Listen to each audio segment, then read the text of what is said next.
In the world of rap, prison can be a harsh reality. For YFN Lucci, it's been a turbulent journey marked by violence and gang tensions right in prison. From the stabbing incident that happened to him in prison, to the unending beef with a rival rapper who is undergoing a similar criminal case as him, his time behind bars has been anything but quiet, with gang clashes, alliances, and a constant struggle for survival shaping his days. There's a lot to unpack, and I'll be explaining everything about Lucci's treatment in prison, stabbed by a fellow inmate. The stabbing incident involving YFN Lucci occurred on February 9, 2022, at the Fulton County Jail in Atlanta, Georgia. This facility, known for its high levels of violence and gang activity, became the backdrop for a harrowing event that would leave the rapper with severe injuries and raise serious questions about prison security. On that fateful day, Lucci was in the common area of the jail, a space where inmates are allowed to interact, exercise, and engage in various activities. The common area, despite being monitored by guards, is often a hotspot for altercations and violent confrontations among inmates. It was in this volatile environment that the attack on Lucci unfolded. According to eyewitness accounts, the assailant, whose identity has not been publicly disclosed, approached Lucci with a homemade shank. The weapon, crafted from materials smuggled into the jail, was designed to inflict maximum damage. The attacker, believed to be affiliated with a rival gang, had been planning the assault for weeks, waiting for the right moment to strike. The attack was swift and brutal. During the course of the attack, Lucci reportedly yelled, "I feel like killing this nigga," before a prison officer came and tased him with a taser gun. The motive behind the attack is speculated to be related to gang rivalries and Lucci's high-profile status, which made him a target within the prison. The immediate response by the prison authorities was critical in ensuring Lucci's survival. As soon as the attack was reported, guards quickly restrained the assailant and secured the area. Lucci, who was bleeding profusely from his wounds, was rushed to the prison infirmary. The medical staff at the infirmary worked tirelessly to stabilize his condition, administering first aid and preparing him for transfer to a nearby hospital. The severity of Lucci's injuries necessitated immediate medical attention beyond what the prison infirmary could provide. He was quickly transported to Grady Memorial Hospital, one of Atlanta's leading trauma centers. The hospital's medical team, experienced in handling severe trauma cases, took over Lucci's care. Despite the severity of his injuries, the doctors were able to stabilize him and prevent further complications. The news of the stabbing incident spread rapidly, both within the prison and to the outside world. Fellow inmates were shocked by the brazenness of the attack, while prison officials launched an immediate investigation to determine how the assailant was able to carry out the stabbing. The investigation involved reviewing security footage, interviewing witnesses, and conducting thorough searches of the cells to uncover any additional contraband. The incident also prompted a review of the security measures in place at the Fulton County Jail. The presence of a homemade shank raised serious concerns about the effectiveness of the existing protocols for preventing the smuggling of weapons and other contraband into the facility. In response, the jail implemented stricter measures, including increased surveillance, more frequent cell searches, and enhanced training for guards on how to handle violent situations. Fellow artists and members of the hip-hop community also lent their voices to the cause. Prominent figures such as Meek Mill, Lil Baby, and T.I. publicly expressed their support for YFN Lucci and condemned the violence he faced behind bars. According to the motion by his legal team, the bounty had been placed by individuals outside the jail who sought to harm or kill the rapper as disclosed by the rapper to other inmates. The reasons behind the bounty were not explicitly detailed, but it was clear that YFN Lucci's life was in grave danger. The motion argued that the rapper's continued incarceration posed a significant risk to his safety and well-being, and his legal team urged the court to grant his release on bond. The stabbing incident isn't limited to YFN Lucci because other gang members have also been stabbed in prison. This gang war between YFN Lucci's gang, YFN, and Young Thug's gang, YSL, dates back to 2015. The rivalry between these two Atlanta-based crews can be traced back to 2015, a year that marked a significant turning point in their relationship. The catalyst for the feud was the murder of Donovan Big Nut Thomas, a close associate of YFN Lucci. Recent incidents have shown that the feud is far from over. In April 2023, shocking footage surfaced online showing an alleged YFN affiliate brutally assaulting a YSL member in prison. The victim was tied to a facility toilet, his mouth covered, and was seen screaming in pain as he was beaten. The assailant even attempted to peel off the victim's crew tattoo with a razor, recording the entire incident. After weeks of intense legal battles, Lucci's defense team finally succeeded in securing his release on bond. On February 8, 2021, Lucci was granted a $500,000 bond and was released from custody under a series of stringent conditions. The bond agreement was a significant victory for Lucci and his legal team, but it came with a host of restrictions designed to mitigate any potential risks. The conditions of Lucci's release were extensive and aimed at ensuring he would not pose a threat to the community or interfere with the legal process. He was required to live at an undisclosed location with an ankle monitor, surrender his passport, transport and adhere to a strict house arrest schedule from 7 p.m. to 7 a.m. every day. These measures were intended to keep a close watch on Lucci's activities and prevent any potential violations of the bond agreement. In addition to the house arrest and ankle monitor, Lucci was only permitted to meet with his lawyers, spend time with his children, and visit medical professionals. He was banned from visiting a specific recording studio in downtown Atlanta and was prohibited from speaking with any alleged victims of the case or co-defendants. Furthermore, Lucci was barred from communicating with gang members or convicted felons, and he was not allowed to post on social media. These restrictions were designed to limit his interactions and movements, ensuring that he would not pose a threat to public safety or interfere with the ongoing investigation. Speaking of a rapper being attacked in prison, another rapper who got attacked but didn't survive it was Money Sign Suede. Shockwaves through the music industry and his fan base. On the night of April 25th, 2023, Money Sign Suede, real name Valdez, was found unresponsive in the shower area of the correctional training facility in Soledad, California. The circumstances of his death were immediately suspicious, with initial reports indicating that he had sustained injuries consistent with a homicide.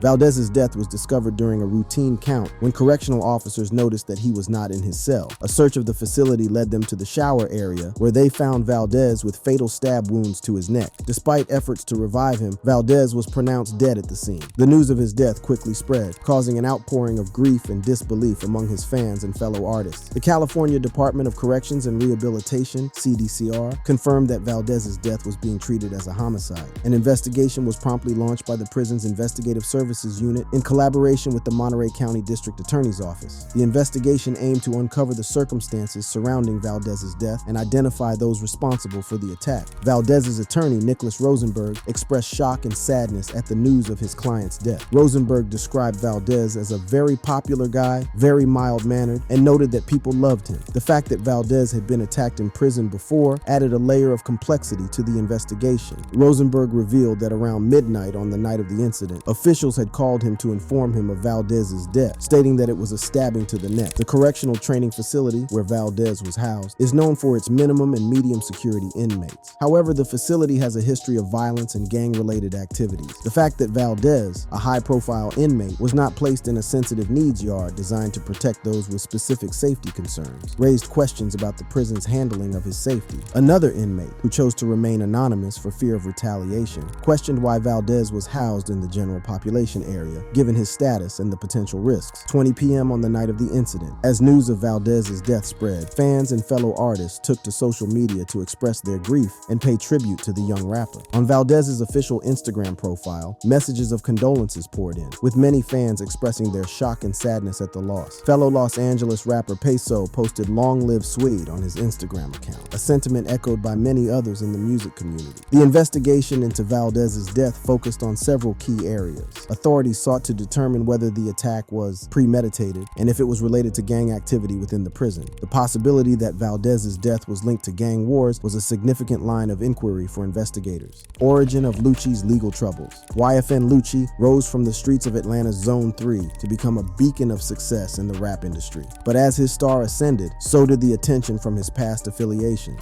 Lucci was no stranger to the Bloods, a notorious gang with roots intertwined with his own. His ties to the Atlanta Blood Gang, or ABG, were not just a matter of public record, but also a part of his identity that he never fully left behind, even as his music career flourished. As Lucci's fame grew, so did his circle, attracting figures from various factions, including the Miami Boys, a group with their own storied history in the annals of gang lore. This connection would prove to be more than just a footnote in Lucci's career. It would be the catalyst for a series of events that would see his life take a dramatic and dark turn. December 10th, 2020 marked a chilling chapter in the life of YFN Lucci and his associates, as the streets of Atlanta became the backdrop for a haunting tale of violence. On this day, Lucci, along with his close associate James Adams and members of the Miami Boys, including CP3 and Lizm Liddy, embarked on a dangerous mission into enemy territory. The night took a tragic turn when the group spotted their targets. In a moment that would forever alter their fates, CP3 and Adams leaned out of their vehicle, firearms in hand, and unleashed a barrage of bullets. The sound of gunfire ripped through the night, shattering any illusion of peace. The crew's actions were a bold statement, one that would not go unanswered. Return fire erupted from the shadows, a deadly response to the crew's aggression. In the ensuing exchange, Kevin Wright was struck, the pain of his injury a stark reminder of the night's reality. But it was James Adams who would bear the brunt of the night's violence. A bullet meant for retaliation found its mark, striking him in the head with lethal precision. decision. Lucci, who was behind the wheel, made a split-second decision to flee the scene, leaving behind a trail of destruction and a friend fighting for his life. In a moment that would be scrutinized and replayed in the public consciousness, Adams was manually ejected from the vehicle, his body left on the street as Lucci's car sped away. The cold asphalt of an Atlanta street became Adams' final resting place as he was left to succumb to his injuries.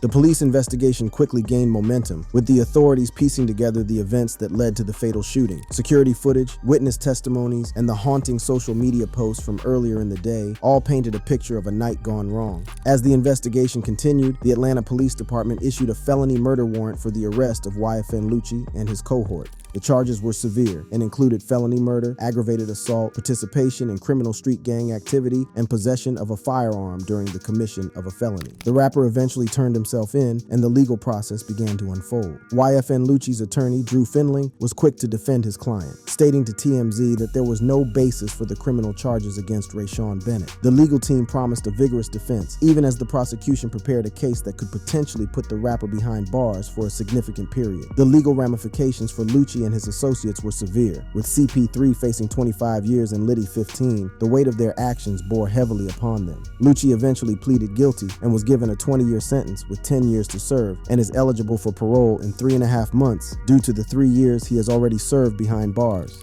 Has anyone forced, threatened, or promised you anything to get you to enter this guilty plea? No. Is it your decision to waive these rights and enter a guilty plea because you are in fact guilty? Yes. And then came his sentence. For count 69, Mr. Bennett, violation of the Street Gang Act, your sentence is 20 years to serve 10 years with the balance on probation.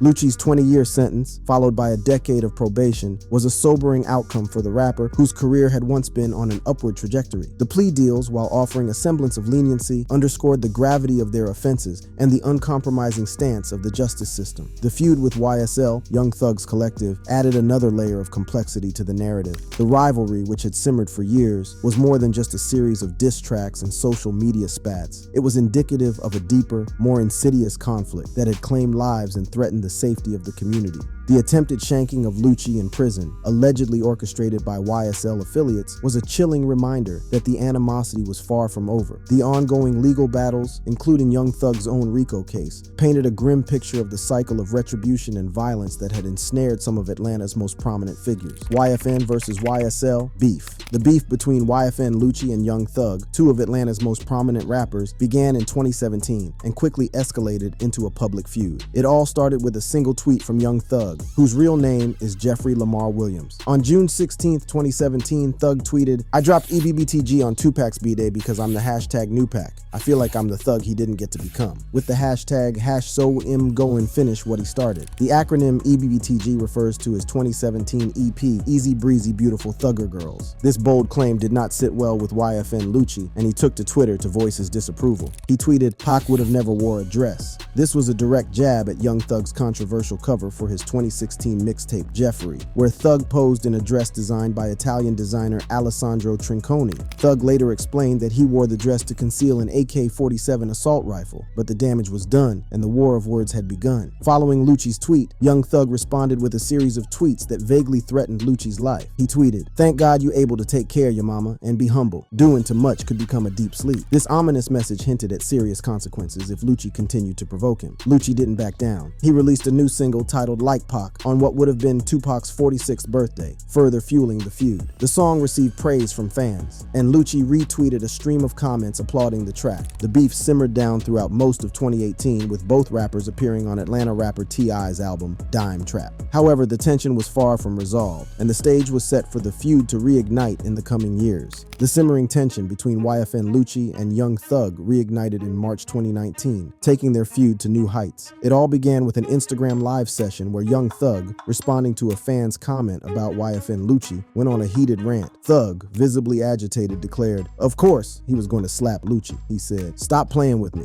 YFN Lucci wasted no time in responding. He took to Instagram Live himself, using an offensive gay slur and asserting that Young Thug ain't slapping nobody. This exchange marked the beginning of a new wave of public insults and threats, with both rappers refusing to back down. Adding fuel to the fire, Lucci's friend and fellow rapper Sauce Walka joined the fray. He shared a video of Young Thug doing some boxing training, captioning it with an emoji of a woman dancing and #slap, implying that Thug couldn't fight. This public mockery only served to escalate the situation further. Young Thug retaliated with another Instagram post, reiterating his threat. He stated, "I'm going to slap the shit out of as soon as I see you, like I said," and added, "Teeth cost more than your little broke-ass life, boy." This direct and personal attack highlighted the dangerous level of animosity between the two rappers. Not one to be outdone, Lucci upped the ante by calling out Young Thug's wife, Jerrica Carly, in an Instagram story. He told her, "Your husband ain't none," dragging Thug's personal life into the public feud. This move added a new layer of intensity to the conflict, making it clear that the beef was far from over. The back and forth continued, with both rappers using social media as their battleground. The feud between YFN Lucci and Young Thug reached a boiling point with the release of Young Thug's album So Much Fun on August 17, 2019. The album, which was highly anticipated by fans, quickly became a new flashpoint in the ongoing rivalry.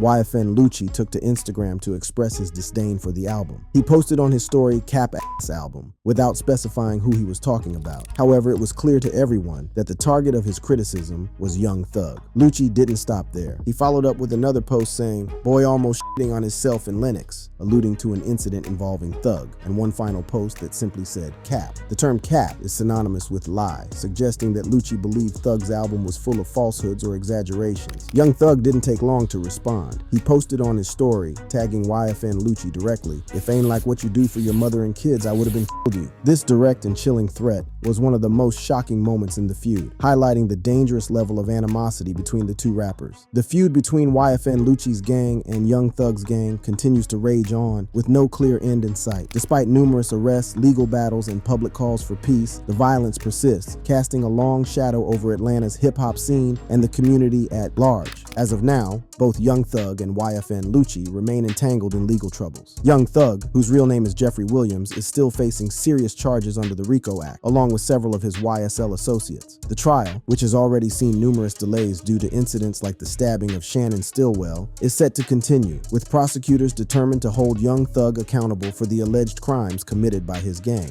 The outcome of this trial could have significant implications for both Young Thug's career and the future of YSL. YFN Lucci has been indicted on multiple charges, including racketeering, aggravated assault, and possession of a firearm during the commission of a felony. Lucci's legal team is fighting to clear his name, but the weight of the charges against him makes his future uncertain. Both leaders being behind bars has not quelled the violence. If anything, it has intensified the rivalry as their respective crews continue to clash. Recent incidents have shown that the feud is far from over. In April 2023, shocking footage surfaced online showing an alleged YFN affiliate brutally assaulting a YSL member in prison. The victim was tied to a facility toilet, his mouth covered, and was seen screaming in pain as he was beaten. The assailant even attempted to peel off the victim's crew tattoo with a razor, recording the entire incident. Young Thug and several members of his Young Slime Life, YSL crew, were indicted under the RICO Act. Prosecutors allege that YSL is not just a music label, but a violent street gang responsible for numerous crimes over the past decade. The charges against Young Thug and his associates include murder, attempted murder, armed robbery, drug trafficking, and more.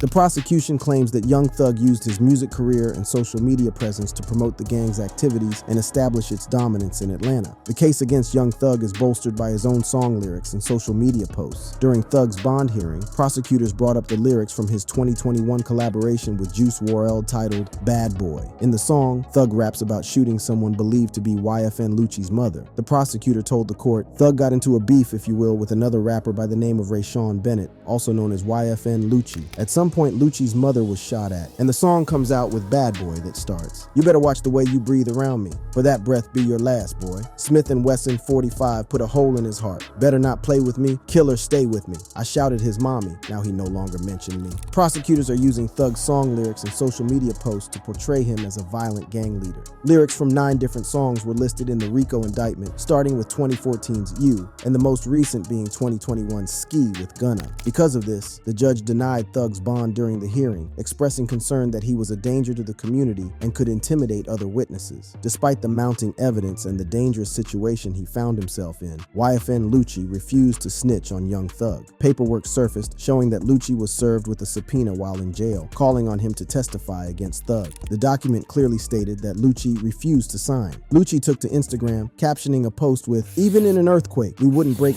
no, we solid hash-free 650. The refusal to testify has sparked a debate within the hip-hop community. Some view Lucci's decision as a testament to his loyalty and adherence to the street code, while others see it as a missed opportunity to bring justice to those responsible for the violence. According to WAC, this alleged snitching is the reason authorities believe Young Thug approved a prison hit on Lucci. WAC stated, "Lucci's name ain't this case. Lucci on the victim's side." So Lucci telling. These words have sent shockwaves through the hip-hop community, igniting debates and discussions across social media platforms. The context of WAC 100's claims is crucial to understanding their impact. At the time of his statements, both YFN Lucci and Young Thug were embroiled in serious legal battles. YFN Lucci was facing charges in a 105-count RICO indictment, while Young Thug and several YSL members were indicted on similar RICO charges. The timing of WAC's allegations added fuel to an already intense situation, raising questions about the motivations behind his statement. WAC 100's claims were made in the midst of a broader discussion about the ongoing legal issues facing YFN Lucci and Young Thug. During the Clubhouse session, WAC and other participants were discussing the implications of the indictments and the potential outcomes for both rappers. It was in this context that WAC raised the possibility of YFN Lucci's involvement in the YSL takedown. WAC's allegations were met with a mix of reactions from the Clubhouse participants. Some agreed with his assessment, while others were skeptical and questioned the validity of his claims. The discussion quickly became heated, with participants debating the likelihood of Lucci snitching and the potential consequences for both YFN and YSL. If you enjoyed this video, do well to click on any of the cards displayed on your screen.